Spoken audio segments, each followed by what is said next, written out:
დღეს გადავწყვიტეთ ემიგრაციის სირთულეებზე ლაპარაკი. ამ თემას ზოგიერთ ვიდეოში რაღაცნაირად ვეხებით ხოლმე, მაგრამ ესე მთლიანად არ მიგვიწყვნია. კითხვებს უნდა ვიყო ეს? არანაირი კითხვა არ მაქვს მომზადებული, არაფერი არ არის მომზადებული, ეს იქნება ძალიან ავთენტური, გულწრფელი და მომზადებელი. ყველა გულწრფელია, მაგრამ ესეთი მომზადებელი ვიდეო არ ქონია ჯერ. მე რა? კი ბატონო. გამომზადება გინდა 3 წელია ემიგრაციაში ხარ, ეხლა მანამდე 8 წელი იყავი და რა. მე მგონი მზად ხარ ამ თემაზე სასაუბრად. კი ბატონო, დავიწყე. კარგი. რითი დაიწყო? კითხვა რა მაქვს პირველი? ნუ ყველაზე მე დაგისვა, მოდი. მოდი მე დაგისვა კითხვას. პირველი შთავაშლება, პირველი დაბრკოლება რა იყო შენთვის ემიგრაციაში? პანამაში კარგი გეტყვი. პირველი დაბრკოლება იყო მახსოვს რომ აეროპორტიდან გამოვედით პანამა სიტიში, მარტის თვე იყო, ანუ საქართველოში ციოდა და აი აქ რო ჩამოვედით ძალიან ცხელოდა და ძალიან მაგარი ნესტი იყო თბილისთან შედარებით და აი მივხვდი რომ აქ მარტში თუ ესეთი სიცხე და ამინდია, ანუ სულ ესეთი სიცხე იქნება და ესეთი ნესტი, სიცხეზე უფრო ნესტი იყო პრობლემა და პირველი, ესე ვთქვათ, ნეგატიური ფიქრი, რომ რატო წამოვედით ნეტე საერთოდ აქ, იყო ეგ. კლიმატი არ მომეწონა რა. შენთვის? ჩემთვის პირველი კლიმატი არა, პირიქით კლიმატის კმაყოფილი ვიყო. პირველი ალბათ ენა, იმიტომ რომ შენთვის კიდე შენ ინგლისური მაინც იცოდი ისეთ დონეზე, რომ სრულყოფილად და მე ინგლისურიც არ ვიცოდი. ესპანურიც, ნუ ინგლისური ვიცოდი, აი ძალიან ელემენტარული. გააგებინებთ, გაქცეულს მოაბრუნებდი. ხო, მაგრამ მე მალევე დავიწყეთ, ანუ ჯერ კიდევ იმ ეტაპზე რო ვიყავით, რომ ნუ თითქმის რა 1-2 თვის დაწყებული გქონდა მუშაობა და გადაწყვეტილი გქონდა უკვე რომ რესტორანი უნდა გაგვეხსნა და აქტიურად მიწოდა მოგმართლებით მუშაობა და ენის ბარიერი იყო, ხო, იმიტომ რომ ძალიან რთული იყო სულ ამ და ხან გეჩქარება ხანის და ხო, ნუ მოკლედ ენის ბარიერი იყო ყველაზე რთული ჩემთვის. და ამ დროს გამოჩნდა დავითი? და ამ დროს ხო ეგრევე რომელიც 6 ენაზე ლაპარაკობდა. ეგრევე მოვიზიდე ტიპი ელენეს ვისაც ნასტია. ხო. რომელიც ხო გამოჩნდა და ხო დავითის გამოჩენა ვფიქრობ რომ ისე ზოგადად პირიქით მადლიერი ვარ დავითის რაც გააკეთა ჩვენი რესტორნისთვის და დიდი როლი ითამაშა რომ მაქსიმალურად სწრაფად შეიძლება კიდევ უფრო დიდხანს გაწელილიყო დავითი რო არა გახსნა ჩვენი რესტორნის, მაგრამ იმ კუთხით თუ შევხედავთ, რომ მე ბევრად სწრაფად ვისწავლიდი ენას და შეიძლება ესპანური ხო სრულყოფილად ცოდნა და დავითი რო არა. ეს ვიზახი რომ დავითი რო არა, პრაქტიკა მექნება და ბევრად მეტი, ანუ გინდა არ გინდა გააკეთეს პრაქტიკა და უფრო მომიწევდა, ანუ იმის თქმა მინდა სწავლა. არ ვიცი, ჩემი აზრით ადამიანს რაც არ გინდა რომც მოგიწიოს, მაინც არ გააკეთებ. რა ვიცი, მე 3 წელია აქ ვარ და არ ვისწავლე არაფერი, გარდა გამარჯობა და ნახვამდისი. როგორ ხარს რომ მეკითხებიან, ბიენ ვუთხრა თუ არა ვიბნევი მაგაზეს. ნუ უბრალოდ ჩემი ტვინის რეტიკულარული აქტივაციის სისტემამ იცის რომ მე არ მინდა ესპანური სწავლა და არ სწავლობს რა არც დავდივარ სადმე რა ვისწავლო, მაგრამ აი ჩემი აზრით ენის სწავლა მაშინ არის მარტივი და ზოგადად ენის ძალიან გინდა და კონცენტრირებული ხარ და რა თქმა უნდა ხა ესპანურენოვან გარემოში რო ხარ და პლუს მასწავლებელთან დადიხარ მარტივია ძალიან ეგრე სწავლა, მაგრამ თუ იცი რომ ამ ქვეყანაში სულ არ გინდა ცხოვრება და ინგლისურითაც გადიხარ ფონს, იქ შენ დავითი ყავს და რაღაცა ანუ არ გამოტივირებს და ცალკე ესე სიმართლე რო გითხრათ, მე ესპანური დიდად არ მომწონს, არც ჟღერადობა და არც ენა და ვფიქრობ, რომ ევროპული ენების ოჯახიდან მეტ ენას არ ვისწავლი. თუ ვისწავლი, იაპონური მაინტერესებს, ან ჩინური, აი რაღაცა უფრო განსხვავებული და ტვინის გასავარჯიშებელი რა. მეორე სირთულე ჩემთვის იყო სამსახური. იმიტომ რომ მე მანამდე შეჩვეული ვიყავი ძირითადად 6 წელი ონლაინ მუშაობას, ანუ კოვიდამდეც ონლაინ მუშაობდი და აქ აღარ იყო ეგეთი სიტუაცია. აქ იმისთვის ჩამოვედი, რომ ფიზიკურად მე არა და მიუხედავად იმისა, რომ ძალიან ნორმალური გრაფიკი მქონდა 9-დან 5-მდე, აი ეს რომ მაინც უნდა დილით წახვიდე და კონკრეტული საათები უნდა იჯდე სადღაც მაღალ შენობაში და თან გარეთ ხედავ რომ მზე არის, კარგი ამინდია სიმწვანე, ეგ ძალიან გამიჭირდა, მაგრამ მე არ ვიცი ახლა ეს ჩემ მემოვიზიტე, ჩემი მანიფესტაციით და უკმაყოფილებით თუ რა მოხდა, არ ვიცი, მალევე ჩვენი ჩამოსვლიდან პანამაში დაიწყო ისეთი ძალიან დიდი აქციები, საშიში იყო გასვლა თეთრკანიანებისთვის. ჩაიკეტა, არც ერთი შენობის პირველი მეორე სართული არ ფუნქციონირებდა, ყველაფერს ეს რაღაც ხის ბარიკადები ქონდა, აკრული, ყველაფერს ლეწავდნენ პანამელები, მძიმე აქციები იყო 2-3 თვე და გადამიყვანეს ონლაინ მუშაობაზე. და ძალიან მაგარი იყო. ეს პერიოდი იყო პუნტა პასიფიკოზე რო ცხოვრობდი. ანუ ხო მე რომ მოვყევი. ხო, შენ რო აქციაში მოგვიყევი, აბა როგორი აქციები იციან ახლა. მე არ ვიცოდი რა ეგეთი ეს ბოლი რაც არის, მეგონა რომ ბოლი, მაგრამ თურმე ეს ტრემსადენი? ავანთ არც მე ძალიან შორს ვიყავი იმიდან, მაგრამ დამბრიდე, ძალიან ცუდად გავხდი. ხო, აი პანამაში იცით როგორი აქციებია?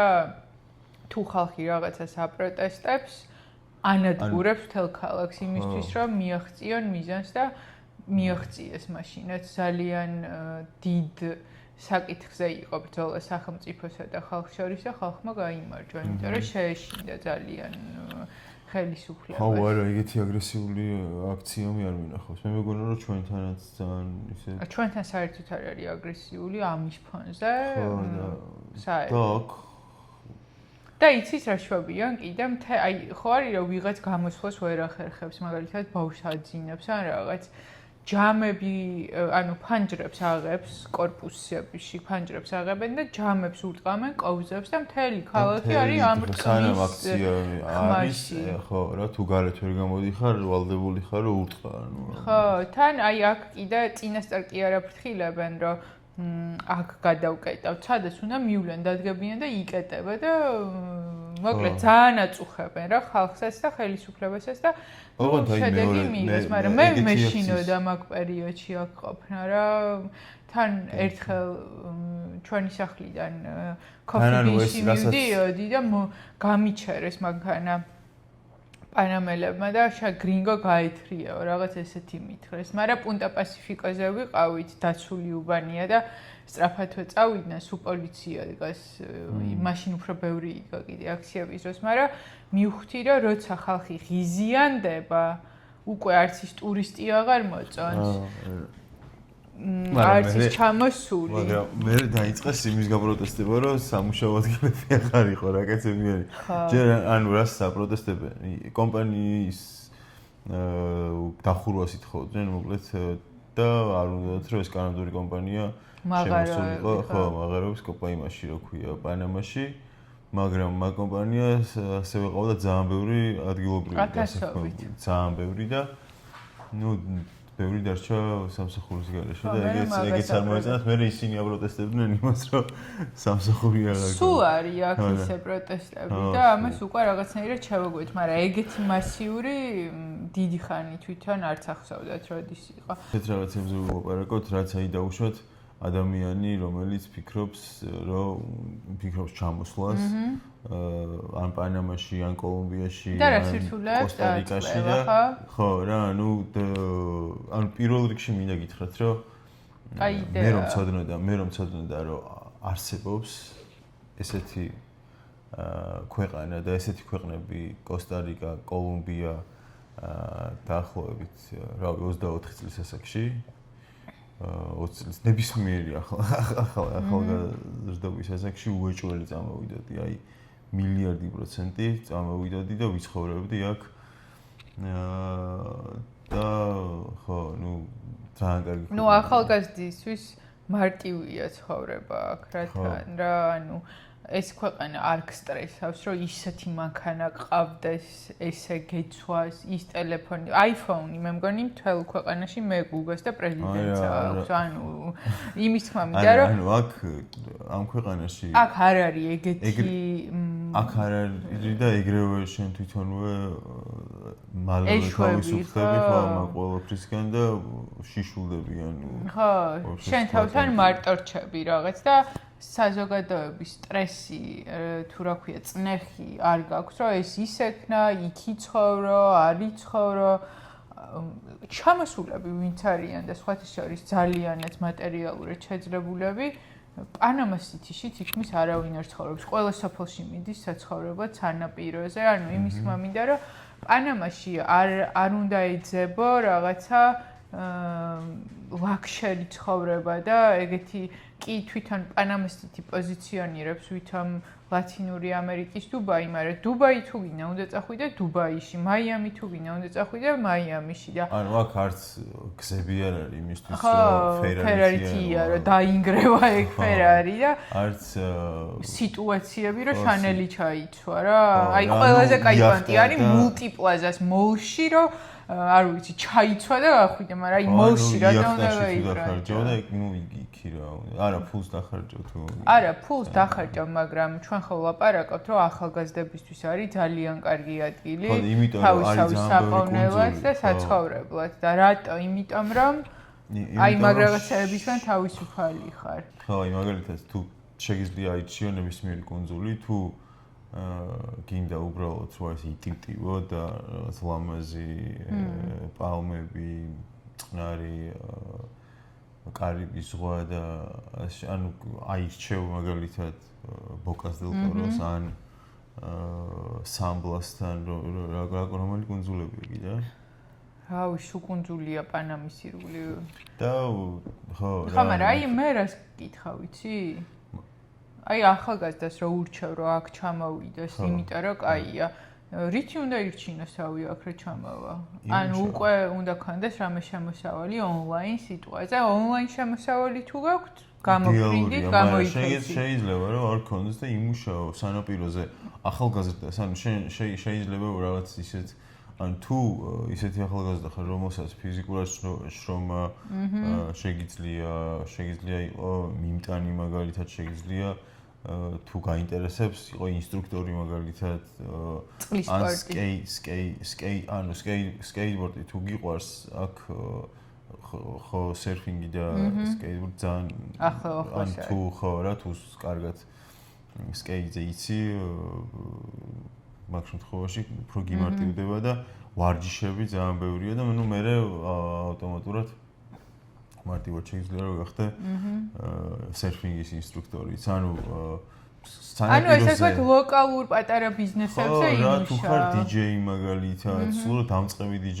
იყო, ანუ ხელს უწყობენ ერთმანეთს და აი ვიტორო არის ბევრს მეუბნებოდა მეც რომ თუ გინდა რომ თუ რაღაც ანუ ელემენტარულად გადაყვანას და ტრეკების ერთმანეთს ანუ ელემენტარულ რაღაცებს თუ ისწავლი შეუძლია რომ იმიტომ რომ იქ არ არის ისეთი მოთხოვნა და სტანდარტი რაღაც ხან მარტივია ანუ ახალგაზრდებს მაკუთხით ერთმანეთთან ისეთ ნორმალური ურთიერთობა აქვთ და ეხმარებიან ერთმანეთს და თან აქ ის არის რა ქვია აი მოხალისეებიც ყავთ არა სასტუმროებში აძლევენ დასარჩენს, საჭმელს, ანუ ხელფას არ უხდიან, მაგრამ მაგით უზრუნველყოფენ და სასტუმროში მუშაობ. რამეს აკეთებ, ან ბარში, ან ალაგებ, ან ბევრი სელინა არის ეგეთი სასტუმროების ქსელი, რომელსაც აქვს. ეგ მე მგონი თანამშრომელი საერთოდ ეს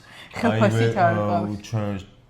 ახლა ნუ ამ თვეში სავარაუდოდ ან ოქტომბრის დასაწყისში ჩავალთ პლაიოვენოზე, სადაც სელინა არის და სადაც ეგეთი მოხალისეებისთვის კარგი ადგილია და შეუძლიათ რომ ესე ის ტურისტულად არიან იმუშაონ და მე გავაგზავნოთ ავიაციით და ვაპირებთ რომ ჩავიდეთ და გადავიღებ მან უფრო დაძრულებით რასაც შენი წეხი. ხო, ანუ აი რაღაცა ჰოსტელი სამვარსკვლავიანი სასტუმროების ქსელები არის ეხა მეორეც გამახსენდა ბამბუდა ქვია, რომელიც გაძლევს საწოლს, საჭმელს და შენ უბრალოდ ანუ ახალგაზრდა ამ ქვეყანაში რომ მოდიხარ პანამა-სიტიში საერთოდ არ გაქვს ჩემი აზრით საქმე. პანამა-სიტიში ნუ აი რატომ უნდა იცხოვრო პანამა-სიტიში? მე ერთი წუთით არ გავჩერდებოდი პანამა-სიტიში. ხო, ნუ სამსახური თუ გაქვს მარტო მაგ შემთხვევაში, თორე ისა ეს ქვეყანა არის სანაპიროებისთვის და არა ქალაქის საცხოვრებლად. არა, ხო, უნდა იცხოვრო უოჭველი აქ თუ ჩამ ონლაინ თუ მუშაობ, ნუ იდეალური ადგილია და ჩემი ნუ მე არასდროს ბალიზე არასდროს არ ყოფილვარ და მაგ კუნძულებზე და არ ვიცხოვრი არც ტაილანდში, მაგრამ ნუ დაახლოებით მაქვს ინფორმაცია და მაქვს რაღაც წარმოდგენა და აქაურობას არ შევადარ. კაია, უჭველი. ნუ ის ალბათ კიდე განსხვავებულია, მაგრამ აქ რაც აქვს პანამას კარგი არის, რომ აქ არ არის ცუნამები და ეს რაღაცა დიდი წარღვნები. და პლუს კიდე ტერორისტები და ესეთი რაღაცები აქ არ არის და იქ მაინც არის ეგეთი რისკები და საშიშია ტაილანდის. ნუ არ ვიზახი იქ რაღაც არ ვიცი მე ვინ არის, ანუ რა ხალხია, მაგრამ აქ ურთიერთობა გაქვს არგენტინელებთან, ბრაზილიელებთან, კოლუმბიელებთან, ანუ ეს კოლუმბიელი შეიძლება ისე ჟღერს ვიღაცისთვის, რომ კრიმინალთან და იმასთან არ კავშირი. ეხა იმ ინდონეზიელი უფრო მსუბუქი ადამიანია, ვიდრე ალბათ მძიმე კოლუმბიელი და ვენესუელელი. მაგრამ ჩვენთან ახლოს ბევრად უფრო არიან არგენტინელები და ეს ხალხი. არ ვიცი, მე არ ყოფილვარი იქ, რა ვიცი, ვინ მისცა. ნუ არ ვიცი ხო, ნუ ჩემი აზრით პლუსი არის, ჩემთვის პლუსი იქნებოდა, რომ არა, ლათინურ კულტურაში ბევრი რაღაც პარალელი არის ქართულ კულტურასთან. თუნდაც ის რომ ქრისტიანები ვართ. ეგ ძალიან ბევრ რაღაცას ის ხო ოჯახური ტრადიციები და ესეთ რაღაცებში ბევრი რაღაც არის საერთო. რელიგიური სიმბოლიკა გაქვს ერთი და იგივე და ასე შემდეგ. და გარდა მაგისა მაინც ის რომ ესპანეთის დიდი გავლენა არის აქ ზოგადად, ხო? და ესპანეთი და საქართველო ხასიათით არც თუ ისე შორს არიან და როგორც ამბობენ, შეიძლება ნათესავებიც ვიყოთ, რაღაც შორეულ წარსულში, მაგრამ ვიყოთ, გავართ რაღაცებში. უბრალოდ აქაურობასთან შედარებით, აი მაგალითად საქართველოში ხო არის, რომ აგვიანებს ხალხი სამსახურში, სკოლები გვიან იწყება და რაღაცა ეგეთი. აი აქაურებთან შედარებით ქართველები გერმანელებივით მოწესრიგებულები არიან ჩემი აზრით. აქ აი დაგვიანება აღარ ქვია რა, ანუ საერთოდ არ მოვა, არც დაგირეკავს და ეს ნორმაა და ნორმად უნდა მიიღო. აი ეს არის ძალიან დიდი პრობლემა არის დღემდე იქიდან გამომდინარე რომ ჩვენ მაგრამ ეგ არ ხდება იმასთან რა ქვია არგენტინელთან და ეგეთ წიფთან იტალიელთან ხა პანამელებთან ხდება ეგეთი რაღაცა იმასთან არ ხდება ხა სადგინახია რომ აი ვიტოს დაეგვიანა ან იმას რა ქვია ნუ მე ვამბობ ბიზნესიდან გამომდინარე დანის დაეგვიანა ან პირიქით რაღაცა თქვა რომ ან კიდევ რა არის შენი აზრით ისეთი დაბრკოლება ან სირთულე 30 წლამდე ადამიანი როცა მოდის პანამაში საცხოვრებლად მარტო ოჯახით არა სიტყვაზე მარტო რა ვთქვათ ბევრი პლუსია ძალიან და აი დაბრკოლება არის დაბრკოლება დასაქმება არის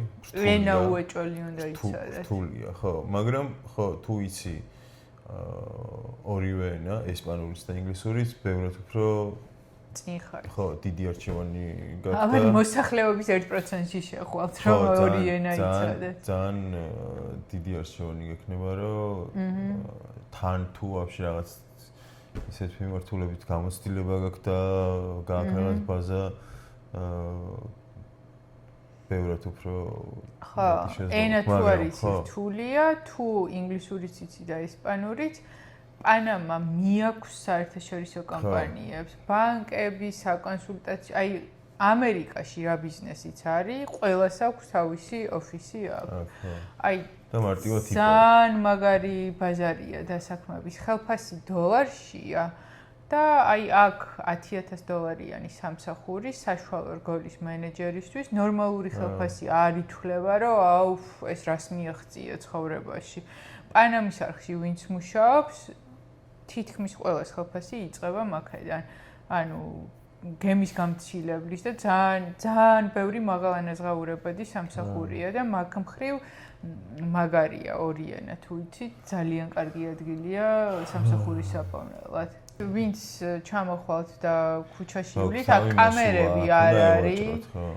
კამერები არ არის, ვინ სად როგორ უნდა ისე დადის. ბასლაინი არის ჩვეულებრივად მანქანების სასიარულო. ხან აჯარიმობენ, ხან არ აჯარიმობენ, ან ბასლაინზე შეიძლება სიარული. გზა არის საშინელი მოუწესრიგებელი. მე მაგალითად მარტო ვჯდები საჭესთან ალბათ კვირას და ისიც ქალაქგარეთ თუ ვართ რაღაც თავისუფალ გზაზე, იმიტომ რომ არ თავენ, რა ქვია, გვერდზე რო გადადიხარ? ციმციმა? ხო, ციმციმას არ თავენ და რო კითხეთ, რატო არ ხმარობთ, გითხრეს, რომ რო ვიხმაროთ, არ დაგვითმობსო უკნიდან მომავალი. არა, თან ის არის, რაღაც ტეხავს თუ რაღაც აქ, რა რო. აი, მაგარი მძღოლი ხარ თუ არ ხმარო. ხო, ვაჟნები არიან. და თუ ხმარო, მე და გუგა ვხვდებით, ციმციმა თუ ვინმე ჩართო, ესე იგი ჩვენსავით ჩამოსულია. ხო, ჩამოსულები არიან. მაგრამ ასე არა, კარგი შეიძლება, ანუ ხო, ბევრ სიტუაციაში მინახავს, რომ აი ავარიული სიტუაცია შეიქმნა, მარტო იმიტომ, რომ ციმციმა არ ჩართო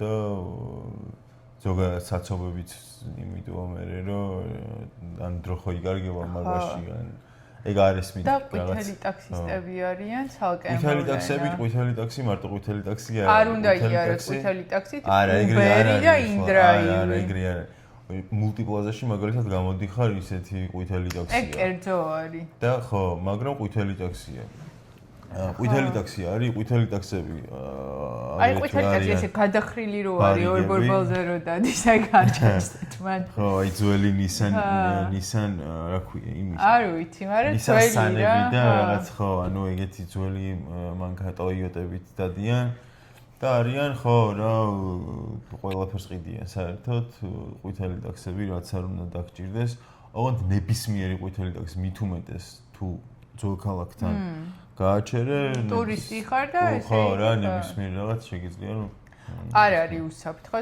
არც სუფთა არ არის და არ არის სასიამოვნო უბერი და ინდრაივი არის ძალიან მოწესრიგებული სუფთა და სწრაფი და იაფი საქართველოზე იაფია დედაჩემი რომ მეუბნება ტაქსი რა ღირს აქ უფრო იაფია ტაქსი უკვე ვიდრე საქართველოში მიუხედავად იმისა რომ დოლარშია და შეგიძლიათ ეგ ნაწილი მოწესრიგებულია საჯარო ტრანსპორტის საშინელება იმდენად რომ რა ფეხით არ შეგვიდგამ შენ მჯდარ ხარ რამეში არა საჯარო ტრანსპორტი არის შაბათ პარასკევის შაბათს ღამე კეთდება კლუბია ბორბლებიან კლუბად და შიგნით მიდის გულაობა და ჩვენ დღეებში დარჩენ დღეებში ჩვეულებრივი საზოგადო ხო ეს თავისებურება არის წითელი ეშმაკი ესე ქვიათ საჯარო ავტობუსებს წარმოიდგინეთ ფოტოს ჩავსვამ აქ როგორ გამოიყურებიან და უკან ფულს უხდი და შეგიძლია რისი ფოტოც გინდა ის დაპრინტონ და პაბლო ესკობარი და ვიღაცების ფოტოები კი ბევრ დაპრინტული ძალიან ზოგს თავის და რაღაცა ეგეთი ხო და ეგეთი უცნაურობები არის, მაგრამ რო ეჩვევი, თავიდან ძალიან მიკვირდა ჩვენი მანის ავტობუსების მერე, რომ მეცი ეს რა არის, სად ჩამოვედით ამ პაპუასებში და მერე რაღაცნაირად მანის ავტობუსები გავასება, შენ კოცი ხარ. მანი ევროკავშირმა გვიყიდა. აი, მოდი ავიღოთ იცი როგორი სიტუაცია, როდესაც ადამიანს აქვს რაღაცა დანაზოგი სიტყვაზე, ვთქვათ ბიუჯეტი 5-10000 დოლარი დანაზოგი და არ უნდა ეხა სხვასთან მუშაობა მაგალითად და უნდა რომ ეს რაღაცაში ჩადოს და აქ რამე გააკეთოს, რას მიურჩევდი? სანაპიროზე უეჭველი, რომ რაღაცა ფაცხის იმის აშენებას არაფერი არ უნდა თან ანუ ეგეთი კონსტრუქციით როგორც აკეთებენ აი პლაიოვენაზე როგორი პლაიოვენას გავისქვენი მაგრამ ძალიან უმწონს ეგ ადგილი და მაგიტო ვიძახი შეიძლება რომ ააშენო ძალიან ბიუჯეტურად რავი შენ თვითონაც შეგიძლია რომ ააშენო რაღაც ისეთი ფაცხა თან აქ ქარები და ეს რაღაცები არ არის რაც არ დაგინგრევს არ ნუ წვიმა ხო წვიმები არის და ნუ მინიმალურ ფასად ააშენო რაღაც ესეთი და შეგიძლია რომ თუ წესრიგში გაქვს საბუთები და არალეგალი არ ხარ ჩვეულებრივად დაარეგისტრირო რაღაც შეიძლება გარკვეული დრო დაგჭირდეს მაგრამ თუ გინდა რომ გქონდეს დაუშვათ რაღაც შენი პატარა პიცერია ამ სანაპიროზე, იმიტომ რომ ძალიან ბევრი ტურისტი ჩადის და თან მთლიანი წელი პლაიოვენა კონკრეტულად ზოგ სეზონზე უფრო მეტი ადამიანი ჩადის, მეტი ტურისტია, მაგრამ ხო რა პანამა სიტიდან რეგულარულად დადიან პლაიოვენაოზე და სულ ყავს ანუ ხო პანამა სიტიში ეგთან ხა არ გეყოფათ აღანთ რა არა პანამა სიტიში ხო პანამა სიტიში ყველაფერი 10 მაგაცვირია მუშახელიც იურისტიც ქირაც ყველაფერი და რა გაცდებით პანამა სიტის მერე ბევრად უფრო მეტი ხელმისაწვდომი შესაძლებლობებია ხო პანამა სიტიში ხედავ იმ ადამიანს რომელიც იმ ბიზნეს თვის ჩამოდის რომ აქ დატკბეს ბუნებით და იქ სერფინგით რაღაც სპორტული აქტივობებით გართობით მუსიკით რავი გოგო ბიჭი გოგოთი და ასე შემდეგ ან ამინდით ხო ანუ იმისთვის პანამა სიტი საერთოდ არაა საინტერესო ქალაქი ანუ არის სანაპიროები აქ ყველაზე რავი გართობაც ყველაზე კარგი სანაპიროებზეა და მოკლედ ხო რა და მან შეგიძლია რომ არავინ არაფერს არ გიგზალავს, არავინ არ გერჩის, შეგიძლია რომ ააშენო შენ თვითონ იყო მენეჯერიც, მარკეტინგის ცხობელიც და მიმდანიც ხო და მაგალითად თუ რავი პარტნიორთან ერთად მოდიხარ, გინდა რომ რაღაც გავსი გააკეთო, ძალიან მარტივია და ხალხს აქვს შენი აზრით მიმღებლობა იქ აი რა უცხოელი გრინგო ჩავიდა თავის ბიზნესი ჩადგა კი აქვს ანუ პანამელებს აქვს აი უფრო მეტად ინდიელებს არა აქვს უფრო მეტად არა აქვს აი ბოკას დელ ტორო სამბლას არა აქვს ხო რა უფრო მეტად ცდილობენ რომ იმ პარტნიორონ და იმეგობრონ იმათთან და აი თავიანთ ტერიტორიაზე მაგრამ თეთრკანიანებთან უფრო აქვს და უფრო უნდათ ურთიერთობა და მეგობრობა ვიდრე ადგილობრივებთან ებრაელებს ადგილობრივ ებრაელებს აქედან გამომდინარე ხო შეიძლება რომ თავიანთ ტერიტორიაზე იმათთანაც ის იქნება თორე ბევრი სხვადასხვა კონკრეტულად პლაიოვენაოზე არიან რუსებიც რომლებიც პარტნიორობენ ესპანელებთან და ხა მაგალითად მე ვისთანაც ჩავდივარ არგენტინელი ქმარი ყავს და დარეული კომანდა არიან გერმანელებთან ვიყავით ჩვენ, მე მგონი თუ ფრანგებთან.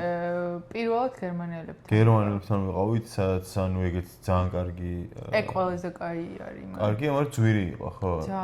მე არ მიყვარს ეგეთ ადგილებში რომ ჩავდივარ, ხო, რაღაცა ხის კოტეჯი არის, ეკო და ის და არა, ძალიან კაი კოტეჯი იყო. არა, მე გულისხმობ, ანუ ძვირის შთაბეჭდილება არა, $300 ისედაც მანდრო ჩავდიხარ, აი ხო მაგალითად მივდივარ მაქსიმალურად ბიუჯეტურად, იმიტომ რომ ნუ მანდ წახვიდე და რაღაცა ნაპოვნი გაქვს ან მივდივართ დარჩენა? აი ხო, ანა იმას მიშვება რა ქვია, აგურჩია ყველაზე უბრალო და ისეთი ის არის, იმიტომ რომ ძირითადად სუგარეთ ხარ. სისუფთავეა?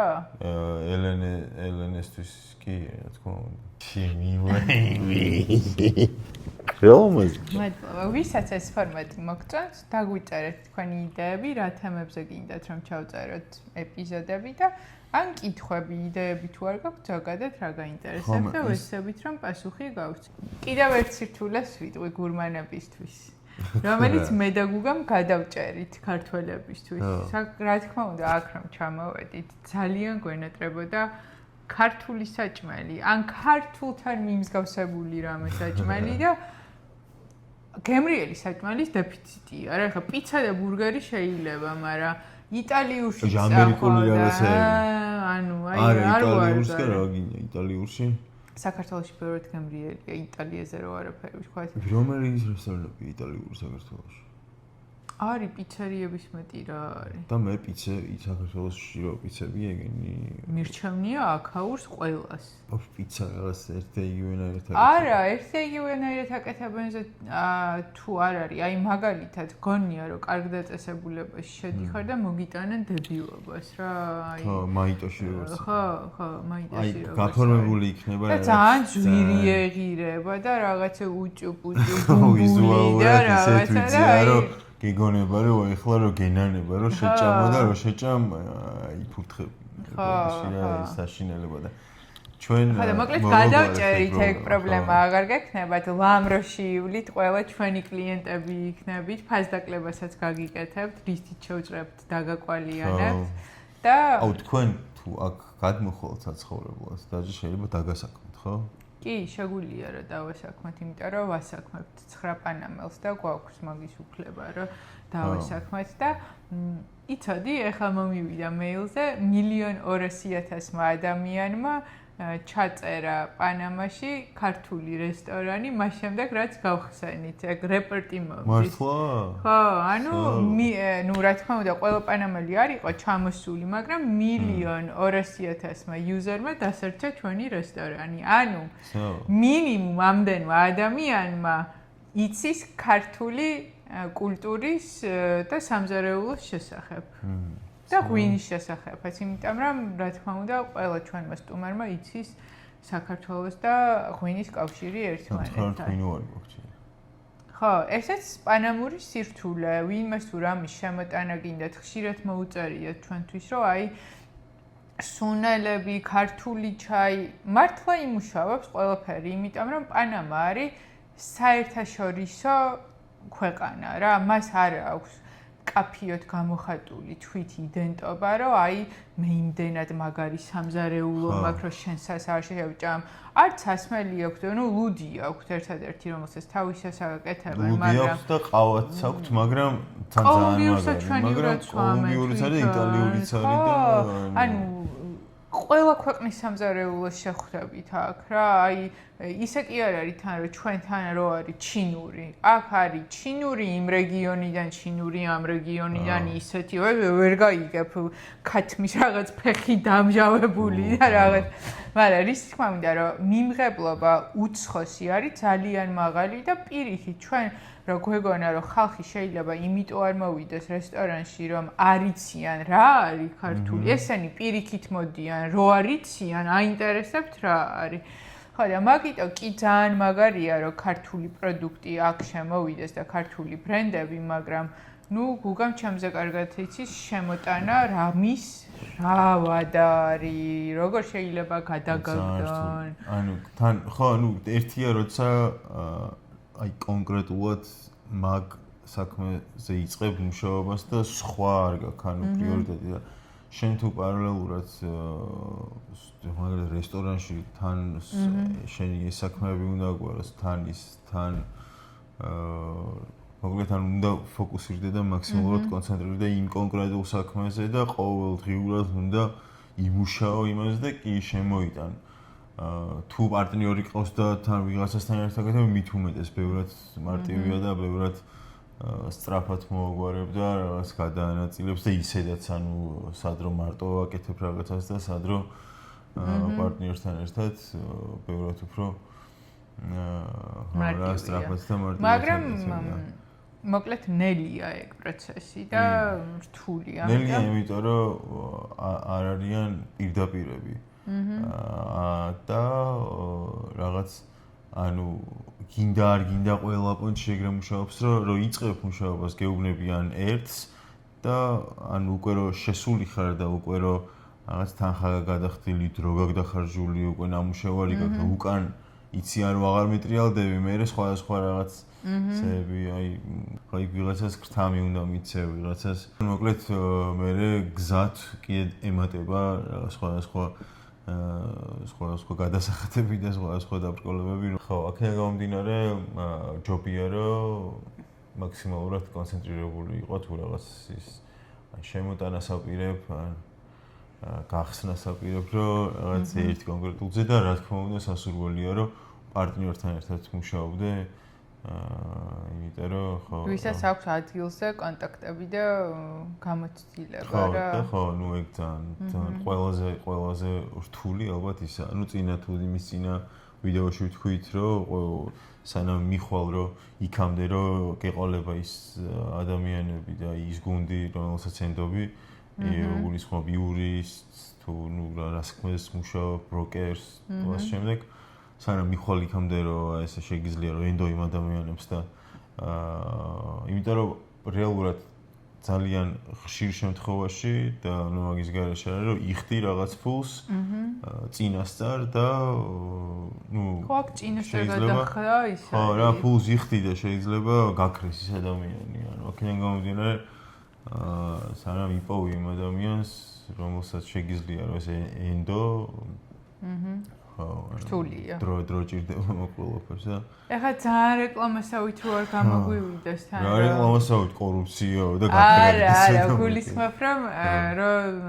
ადამიანი უნდა წავიდეს ქვეყნიდან და რაღაც ესე მე ჩემს ვიტყვი რომ მე ვფიქრობ რომ ყველას ვისაც აქვს შესაძლებლობა რაღაც პერიოდი რომელი ქვეყნიდანაც არ უნდა იყოს ნორვეგია, გერმანია, ირანი, საქართველო, არა აქვს მნიშვნელობა ესტონეთი. უნდა დატოვოს თავის სოციუმი, წრე და კომფორტის ზონა, საკუთარი თავის უკეთ გასაცნობად, გასავითარებლად.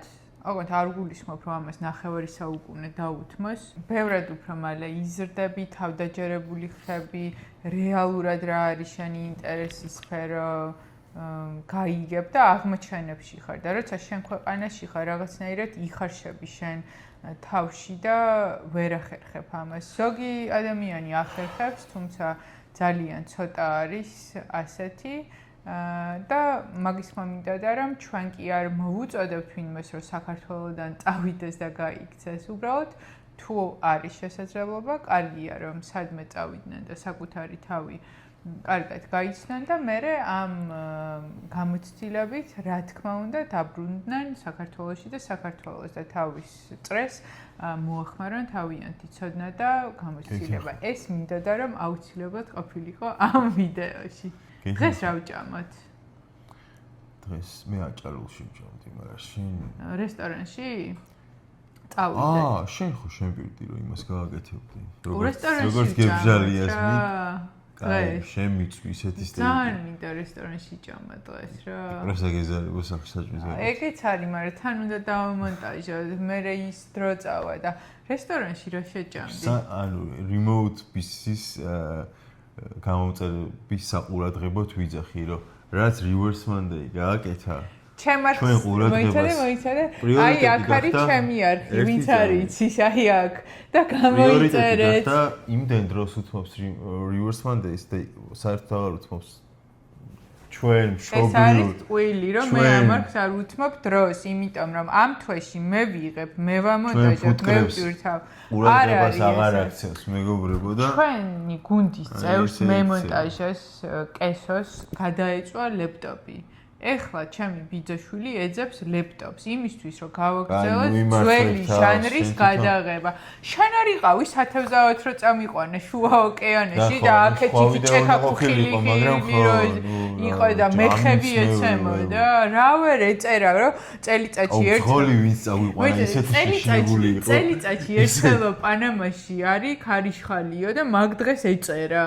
და ჩვენ მაგ დღეს შევედი. ამინდი არ მინახავს. ხო და რატო არ ნახე წვიმის სეზონზე პანამაში? თვითონ ვინც წავიყვანა, ეგ მესმისთან და ჩვენც მაშინ რა ქვია საქართველოში რაფტინგზე აი ისეთ ამინში წავიყვანია ჩვენ ტურისტები რომ და ჩვენთვის უსაფრთხო იყო, მაგრამ ის რა ქვია ისეთი შეშინებული იყო ჩვენი გიდი ვინც იყო სათევზაოდ ვისაც მივყავდით რომ შევხედე მე ჩემეშინდა ესე იგი მეთქი თავიდან არაფრით არ წამოგვიყვანა შევედით ამ დინარიდან შევედით ოკეანეში და ისეთ ადგილ ისეთ დროს შევედით უკვე იმდენი ვიარესთან რომ და ისეთ დროს დაიწყო ეს ჩამოყრა ჭექა-ქუხილი და მეხები ანუ გარშემო ძალიან ახლოს ეცემა აი ვარსკვლავების ომები ხო ანუ ძალიან ისი არ არის როგორც საქართველოში ძალიან თან როგორ ნავში ვიჯექით ისე გემში და რაღაცაში კი არ ვიჯექით ორ კაციან ნავში ვიჯექით ესეთი გადახურული ქონდა ბრეზენტი პატარა და ისე ვიჯექით შუა წყნარ ოკეანეში და მაგარი წვიმა და ესე ამ კაცი ისე უნდა და ფულის გაკეთება რომ ხო გაწვინდა და სასტრაფოდ და ამ ტალახიან წყალში გააჩერანავი დააძრო ეს ანკესი რომ იფიქრა ერთ ჩავაგდებინებო და ფულს მაინც გადამიხდისა და ჩვენ უყურებთ რომ რა ანკესი კასა გამოვასწარით ანუ რისი თქმა მინდა რომ ეხლა ლეპტოპს შევიძენთ და გავაგრძელებთ ძველ ჟანრს, თან ამინდებით უკვე მშრალი და მშრალი ხდება. რამდენიმე იდეა გვაქვს, არის ერთი დღე დარჩენა ინდიელების სოფელში და მათი ტრადიციების და ცხოვრების წესის გადაღება. ერთი იდეა არის პანამაში არსებული რელიგიების გადაღება, იმიტომ რომ ძალიან მრავალფეროვანი და საინტერესო არის ეგ თემა. თევზაობა, ამინდი რო გამოვა, თუ აღარ გინდა თევზაობა? ანუ მე ჩვენო remote business გამომწი ჩვენო ფუტკრებო მე მომწერეთ თქვენ თუ გაინტერესებთ სერფინგი, სკეიტ, სანაპიროები და ანუ უფრო სპორტული და აქტიური ცხოვრების წესი და მსგავსი აქტივობები მე ამ reverse Mondays გოგოს მაგივრად გადავიღებ თქვენთვის მე ყველაფერს გადავიღებ ჩემო მეგობრებო ამან მიგვატოვა, ფუტკრები მიატოვა. მაშინ ეს ვიდეოც არ იქნებოდა, იმიტომ რომ მინდა ამონტაჟებ და იდეა ვისი იყო? 2 დღე ვფიქრობ, რაზე გადაგვეღო. rilsებს ვინჭრის. სათევზაო წამოხვედი, ტირილი დაიწყე, წავიდეთ ამეყანა, თან მეკითხება, თევზაობა ხო გიყვარსო და არ ვარ ნამყოფი სათევზაოთ არის დროს, რატო უნდა მიყვარდეს თევზაობა და პლუს თან თევზაობა წარმომედგინა, რომ გუგა სანამ ითევზავებს, მე რუჩს მივიღებ და წავიღებ. ამას ეგონა, რომ იქ ისეთ სათევზაოდ გულს მივდიოდით, რომ სანაპიროზე ვიქნებოდით. შეზლონგზე წამოწლებოდა და რაღაცა და მე კიდევ გამეცა და რა თმინდა და ეგეთი თევზა ექსტრემალური თევზა შენს კარგად არ მოგეწონა ექსტრემალური შემდეგში წავალთ იმით სათევზაოდ შემდეგში წადი შენ ცოლები არ დაკავთ ხო ხედავ კაცებს სათევზაოდ მაგრამ ჩვენ ისეთი წყვილი ვართ რომ ცალ-ცალკე ვერ წვლებთ ამიტომ წავალ всё აწი წავალ მე არა ვერ გაგიშვებ მარტო გუგო მოკლედ ახლა წავედით ლამროში, უნდა ვჭამოთ. წავედით. ძალიან დიდი მადლობა ეს ეპიზოდი რომ ნახეთ. იმედი მაქვს გაგიხალისეთ დღეან საღამო იმის მიხედვით, როდის ნახეთ და ყველა იდეა მოგვაყარეთ. გარეთ გასვლა და გადაღება, სახლში დარჩენა და გადაღება. დაგვაჩელენჯეთ, ჩელენჯები დაგვიწერეთ, არ ვიცი რა. მე დამაჩელენჯეთ რომ მე წავედი. მეც. წამოხვალ სათევზაოდ. არა, გოგოური ჩელენჯი რამე. შოპინგი $500. რას იყიდის ელენე $1000 მულტიპლაზაში. დროებით, აბა. დროებით, აბა ბედნიერად.